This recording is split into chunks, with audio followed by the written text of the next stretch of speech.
നാളുകളായി നമ്മുടെ കേരളത്തിൽ നിരന്തരമായി സംഭവിക്കുന്ന ഒരു പ്രധാന പ്രശ്നമാണ് നമ്മുടെ സർക്കാർ ആശുപത്രികളിലെ ചികിത്സാ പിഴവ്. വളരെ കൃത്യമായി പറഞ്ഞാൽ ഇടതുപക്ഷ സർക്കാർ അധികാരത്തിൽ നിലയുറപ്പിച്ച കഴിഞ്ഞ 10 വർഷക്കാലമായിട്ട് ഇത് സ്ഥിരം നമ്മൾ കേൾക്കുന്ന ഒരു പ്രധാനപ്പെട്ട പ്രശ്നമാണ്. ഈ ചികിത്സാ പിഴവ് മൂലം എത്രയേറെ രോഗികളാണ് മരിച്ചു വീഴുന്നത്. നിരന്തരമായ തകരാറ്, സിസ്റ്റം തകരാറാണെന്ന് ബഹുമാനപ്പെട്ട ആരോഗ്യമന്ത്രി വീണ ജോർജ് ആവർത്തിച്ച് പറഞ്ഞാലും ഇതിന്റെ ഉത്തരവാദിത്തത്തിൽ നിന്ന് ഒരിക്കലും മന്ത്രിക്ക് ഒഴിഞ്ഞു മാറാനാകില്ല. ഈ സാഹചര്യത്തിൽ ഇത്രയും ഗുരുതരമായ ഒരു വിഷയത്തിൽ സ്വാഭാവികമായും പ്രതിപക്ഷ പ്രതിഷേധമുണ്ടാകും. അത്തരത്തിൽ കഴിഞ്ഞ ദിവസങ്ങളായി സംസ്ഥാനത്തെ വിവിധ ജില്ലകളിലായിട്ട് വിവിധ സംഘടനകളുടെ പ്രതിഷേധവും നടക്കുന്നുണ്ട്. അത്തരം പ്രതിഷേധങ്ങളെ നെഞ്ചും വിരിച്ച് നേരിടുമെന്ന് മാധ്യമങ്ങൾക്ക് മുന്നിൽ നിന്ന് വെല്ലുവിളിച്ച ഒരാളാണ് നമ്മുടെ ബഹുമാനപ്പെട്ട ആരോഗ്യമന്ത്രി വീണ ജോർജ്. അതേ മന്ത്രിയാണ് നിലവിൽ KSU പ്രവർത്തകരുടെ കരിങ്കൊടി പ്രതിഷേധത്തിൽ പരിക്കേറ്റ് പരിയാരം മെഡിക്കൽ കോളേജ് ആശുപത്രിയിലെ ICUവിൽ കഴിയുന്നത്. കഴിഞ്ഞ ദിവസം കണ്ണൂർ റെയിൽവേ സ്റ്റേഷനിൽ വെച്ച് നടന്ന KSU കരിങ്കൊടി പ്രതിഷേധത്തിനിടെയാണ് ആരോഗ്യമന്ത്രി വീണ ജോർജിന് പരിക്കേറ്റതെന്നാണ് പറയപ്പെടുന്നത്. മന്ത്രിയുടെ കഴുത്തിനും കൈക്കുമാണ് പരിക്കേറ്റത്. വന്ദേ ഭാരത് ട്രെയിനിൽ യാത്ര ചെയ്യാൻ എത്തിയപ്പോഴാണ് പ്രതിഷേധമുണ്ടായത്. തുടർന്ന് യാത്ര റദ്ദാക്കുകയും മന്ത്രിയെ കണ്ണൂർ ജില്ലാ ആശുപത്രിയിലേക്ക് മാറ്റുകയുമായിരുന്നു. മാത്രമല്ല, കരിങ്കൊടിയുമായി എത്തി പ്രതിഷേധിച്ച 5 KSU പ്രവർത്തകർ നിലവിൽ റിമാൻഡിൽ കഴിയുകയാണ്. വധശ്രമത്തിനാണ് പോലീസ് കേസ് രജിസ്റ്റർ ചെയ്തിരിക്കുന്നത്. ആയുധം ഉപയോഗിച്ച് കഴുത്തിൽ ആക്രമിച്ചെന്നാണ് FIRൽ പറയുന്നത്. വിവിധ ഉദ്ഘാടന പരിപാടികൾക്കായിട്ടാണ് മന്ത്രി ജില്ലയിലെത്തിയത്. മുഖ്യമന്ത്രിയും ഇതേ ജില്ലയിലുണ്ടായിരുന്നു. യാത്രക്കിടെ പല സ്ഥലങ്ങളിൽ വെച്ചും വിവിധ സംഘടനകൾ മന്ത്രി വീണ ജോർജിനെതിരെ കരിങ്കൊടി കാണിച്ചിരുന്നു. ഇതിനിടെയാണ് പെരിങ്ങോത്ത് കരിങ്കൊടി കാണിച്ച യൂത്ത് ലീഗ് പ്രവർത്തകരെ പോലീസിന്റെ സാന്നിധ്യത്തിൽ CPM പ്രവർത്തകർ വളഞ്ഞിട്ട് മർദ്ദിക്കുന്ന ദൃശ്യങ്ങൾ ഉൾപ്പെടെ പുറത്തുവന്നത്. ഇതിന് പിന്നാലെയാണ് റെയിൽവേ സ്റ്റേഷനിൽ വെച്ച് നടന്ന ഈ സംഭവം. ഒരു കാര്യം പറഞ്ഞോട്ടെ, ആരോഗ്യമന്ത്രിക്ക് അക്രമത്തിൽ പരിക്കേറ്റിട്ടുണ്ടെങ്കിൽ വിഷയം ഗുരുതരം തന്നെയാണ്. അത്തരത്തിലൊരു പ്രവൃത്തിയെ ആരും പ്രോത്സാഹിപ്പിക്കരുത്, അങ്ങനെ പ്രോത്സാഹിപ്പിക്കാൻ പാടില്ല. പക്ഷെ ഇവിടെ മന്ത്രി വീണ ജോർജിന്റെ കാര്യത്തിൽ പുറത്തു വന്ന ദൃശ്യങ്ങളിലൊന്നും അത്തരത്തിൽ ഏതെങ്കിലും രീതിയിലുള്ള ആക്രമണം നടന്നതായോ പരിക്ക് പറ്റിയതായോ കാണാനില്ല എന്നുള്ളതാണ് വാസ്തവം. മാത്രമല്ല, ആശുപത്രിയിൽ എത്തിയതിനു ശേഷം നടത്തിയ MRI സ്കാനിലോ മറ്റ് പരിശോധനയിലോ ഒന്നും യാതൊരു പ്രശ്നവും ഇല്ല എന്നാണ് ഉള്ള റിപ്പോർട്ടുകളാണ് ഇപ്പോൾ പുറത്തു വരുന്നത്. അതേസമയം മന്ത്രിയെ ആക്രമിച്ചിട്ടില്ലെന്നും അടുത്തുപോലും എത്തിയിട്ടില്ലെന്നുമാണ് KSU നേതാക്കൾ പറയുന്നത്. ജില്ലാ പ്രസിഡന്റ് അതുൽ ഉൾപ്പെടെ 5 പേരാണ് പ്രതിഷേധിച്ചത്.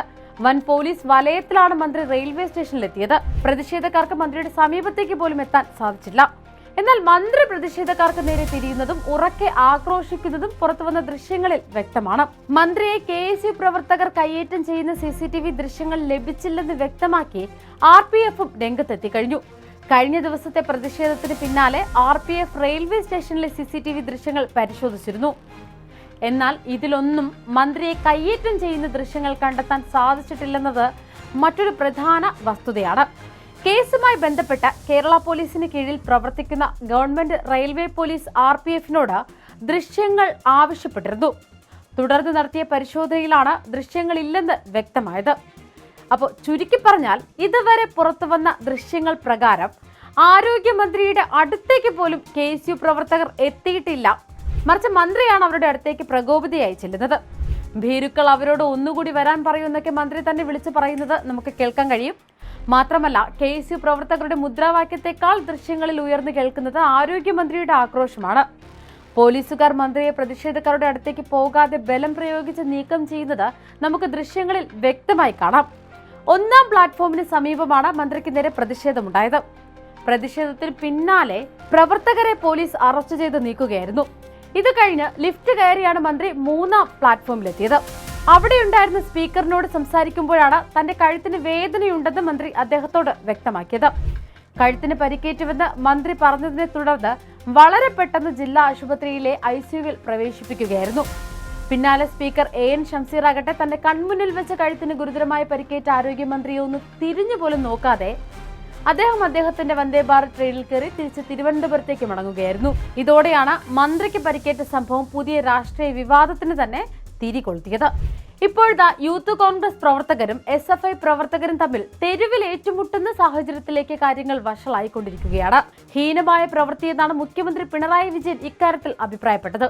എന്നാൽ മന്ത്രിയെ കൊല്ലാനുള്ള നീക്കമാണ് നടന്നതെന്നാണ് CPM സംസ്ഥാന സെക്രട്ടറി MV ഗോവിന്ദൻ പറയുന്നത്.